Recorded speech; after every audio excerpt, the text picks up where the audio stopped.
జరగబోతా ఉన్నాయి. గెలిపే లక్ష్యంగా మనందరం కూడా అడుగులు వేయాలి. మనకు పోటీగా ఉన్నది అబద్ధాలు చెప్పేవాళ్ళు, మోసాలు చెప్పేవాళ్ళు, అవలీలగా కుట్రలు చేసే కూటమి మనకు ప్రత్యర్థులుగా ఉన్నారు. ప్రజలకు మంచి చేసిన చరిత్ర లేని చెడ్డ వాళ్ళందరూ కూడా ఏకమైన పరిస్థితులు కనిపిస్తా ఉన్నాయి. ఈ చంద్రబాబు బృందానికి ప్రజలకు అన్యాయం చేయటంలో, నమ్మించి ప్రజలను నట్టేట ముంచడంలో ఈ పెద్ద మనిషి చంద్రబాబు నాయుడు గారికి 45 ఏళ్ల అనుభవం ఉంది.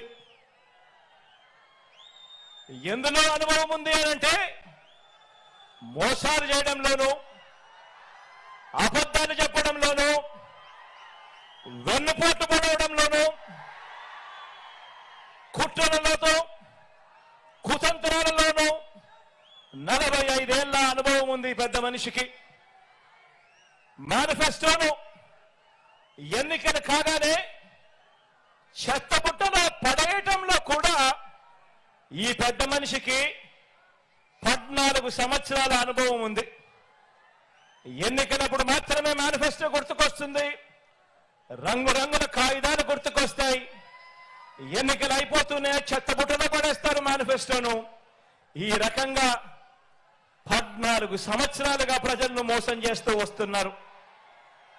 వీరికి కుట్రలు కుతంత్రాలే కాదు, మోసాలు వెన్నుపోట్లే కాదు, అబద్ధాలతో గోబల్స్ ప్రచారమే కాదు, కుటుంబాలను చీల్చటంలో కూడా బాగా అనుభవం ఉందని చెప్పి కూడా మీరందరూ కూడా చూస్తా ఉన్నారు ఈ మధ్య జరుగుతా ఉన్న పరిణామాలు.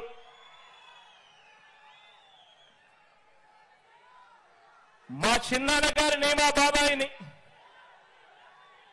వివేకం చిన్నాన్నను ఎవరు చంపారో, ఎవరు చంపించారో ఆయనకు, ఆ దేవుడికి, ఈ జిల్లా ప్రజలందరికీ కూడా తెలుసు.